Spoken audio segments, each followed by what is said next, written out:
अमित शाह जी, एक गंभीर मुद्दा है जो इन्वेस्टिगेटिंग एजेंसीज, जो जांच एजेंसियों के साथ जो अभी हो रहा है, और ये सेंटर स्टेट रिलेशन से भी लिंक्ड है।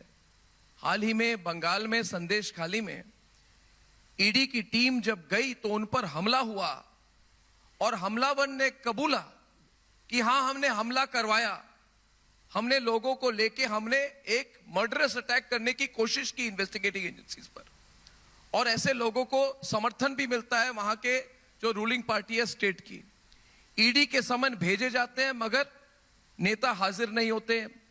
इससे एक बुरा ट्रेंड देश पर भी जाता है। अरविंद केजरीवाल को अब तक 8 समन भेजे गए, 8 समन। और कई राज्य ऐसे भी हैं जिन्होंने अपने रूल्स को चेंज करके सीबीआई को नहीं घुसने दिया। यह बहुत सीरियस मामला है और अगर यह झगड़ा और बढ़ जाए तो इसके बहुत इंप्लीकेशंस हो सकते हैं। तो आप इसको कैसे रोकेंगे? आप पत्रकार हो, आपको लगता है कि ये समस्या बहुत बड़ी हो जाएगी, देश गंभीर संकट में आ जाएगा? मुझे कोई डर नहीं है। डेमोक्रेसी में हर चीज का जवाब जनता दे देती है, जनता सब देखती है। अगर बंगाल में किसी के घर से 52 करोड़ रुपया इकट्ठा मिल जाता है, झारखंड में किसी के घर से 355 करोड़ रुपया कैश मिल जाती है, 25 मनी मशीन कैश गिनते गिनते गर्म हो जाते हैं और ये कहते हैं हम पर एक्शन न लो। क्या कह रहे हैं? मैं आपको बताना चाहता हूं कि यूपीए सरकार के खिलाफ 40 केस सिर्फ यूपीए को रजिस्टर करने पड़े। हम ऑपोजिशन में थे, संसद में मामले उठाते थे, पीआई लगाते थे, कोर्ट ऑर्डर करती थी, उनको जांच करनी पड़ती थी। उस वक्त तो आप ही सत्ता में थे भाई। और आज देश में अदालतें हैं। अगर किसी को अन्याय हो रहा है तो अदालत में जाइए, अदालत सुनेगी आपको। मगर वास्तविकता यह है कि 12 लाख करोड़ के घपले घोटाले कर कर अपने घर भर कर बैठे हुए लोग जांच से डरते हैं और इसीलिए ये हवा खड़ा करते हैं एजेंसियों का। मैं आज उनको कहना चाहता हूं, 12 लाख करोड़ के घपले घोटाले किए, सैकड़ों जांच आपके सामने हुई, जेल में जाना पड़ रहा है। 23 साल से नरेंद्र मोदी सत्ता पर है, मुख्यमंत्री भी रहे, प्रधानमंत्री भी रहे, 10 साल से हमारी सरकार है। एक चार आने का भी आरोप नरेंद्र मोदी पर हमारे विरोधी भी नहीं लगा पाए। हमने पारदर्शिता से शासन किया है। और मैं आज फिर से एक बार कहना चाहता हूं विपक्ष के मित्रों को, आपके खोखले प्रचार के साथ जनता आने वाली नहीं है। आप इससे एक्सपोज हो रहे हो, आप कानून का साथ नहीं दे रहे हो। अगर आपको कोई ग्रीवेंसेस है तो अदालतों में जाना चाहिए, वहां से प्रोटेक्शन लेना चाहिए। मगर आप कोऑपरेट नहीं कर रहे हो, वो तो ठीक नहीं हो रहा है।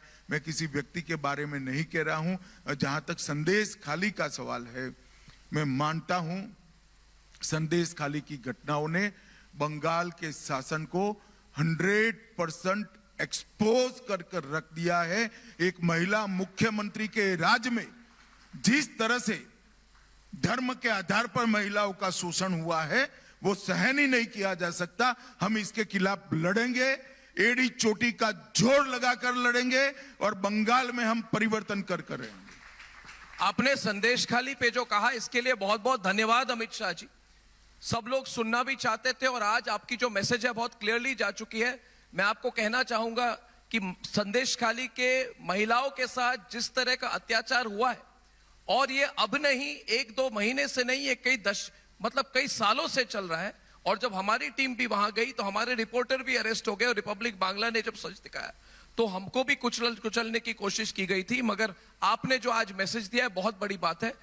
बंगाल की परिस्थिति पर मैं चाहता हूं थोड़ा और आप बताएं, आप बंगाल की लॉ एंड ऑर्डर सिचुएशन पर संदेश खाली नहीं, इसको आप कैसे देखते हैं? हर दिन ऐसे न्यूज में इस तरह की घटनाएं आ रही हैं आजकल। देखिए, बंगाल एक बॉर्डर स्टेट है।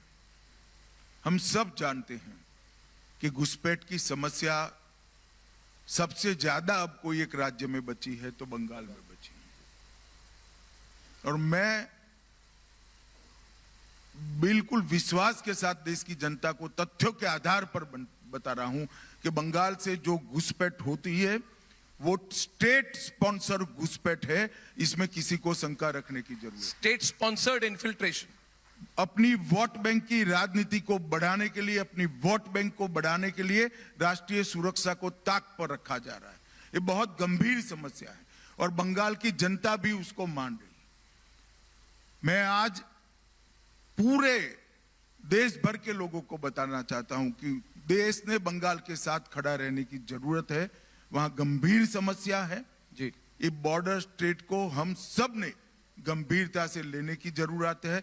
बंगाल में भी जागरूकता आई है। हम एक भी सीट नहीं थे, हम 18 जीते। इस बार हम 25 का आंकड़ा पार कर कर पूर्णता की ओर आगे बढ़ रहे हैं। हमारे 2 एमएलए थे, 77 बने हैं। मजबूत विपक्ष के रूप में हमारी भूमिका अदा कर रहे हैं। बंगाल में जो शासन है वो भ्रष्टाचारी है। बंगाल में जो शासन है वो धर्म के आधार पर एपीसमेंट करने वाला शासन है। बंगाल में जो शासन है वो न्यायी शासन है। देश की सुरक्षा के लिए बहुत जरूरी है कि वहां परिवर्तन हो और भारतीय जनता पार्टी वहां संघर्ष कर रही है। मैं बंगाल की जनता को भी विनती करने आया हूं कि आप हमारा समर्थन करिए। मोदी जी के नेतृत्व में बड़ी मजबूत प्रतिनिधित्व बंगाल से एक बार भेजिए। हम बंगाल को फिर से सोनार बांग्ला बनाना चाहते हैं, उसमें आपका साथ और साथ जी। ये बहुत बड़ी बात कही है आपने। 2 हेडलाइन तो है। पहली बात उन्होंने कही कि सरकार की, राज्य सरकार की स्टेट स्पॉन्सर्ड इन्फिल्ट्रेशन है। ये बहुत बड़ी बात है क्योंकि हर बार स्टेट गवर्नमेंट कहती है कि बीएसएफ का दोष है। और दूसरी बड़ी बात आज आपने कही कि 18 नहीं 25 से ज्यादा 42 में से out of 42 more than 25 seats he says is going to be the target for the BJP in Bengal. That's a big headline. Amit Shah ji, Ram Mandir, धारा 370 और अब uniform civil code, 1 nation 1 law, ये ऐसा मुद्दा है अमित शाह जी, जब भी हम कोई हमारे नेटवर्क पे इस पर बात करते हैं हर बार मिनटों के अंदर ये सब्जेक्ट ट्रेंड करता है। यानी कि बहुत मास सपोर्ट है। आप इधर ही हमारे ऑडियंस को पूछ ले, यूनिफॉर्म सिविल कोड के लिए टाइडल वेव ऑफ सपोर्ट है। तो एक हर बार जब, और आपको नहीं, आप ही इस पर हमें क्लैरिटी देते। राज्यों में हो रहा है, अभी उत्तराखंड की बात हुई कि एक एक करके राज्यों में होगा, मगर कई लोग चाहते हैं कि जैसे ट्रिपल तलाक वॉज अ नेशनल लेवल पे चेंज की गई, तो यूनिफॉर्म सिविल कोड हमारे देश में कब आएगी, इस पर प्लान क्या है? इलेक्शन अनाउंस होने वाले हैं, उसके पहले आप अगर थोड़ी क्लैरिटी दे दे तो। दुर्भाग्यपूर्ण बात है कि यूनिफॉर्म सिविल कोड को जी धर्म के साथ जोड़कर दिखा गया है।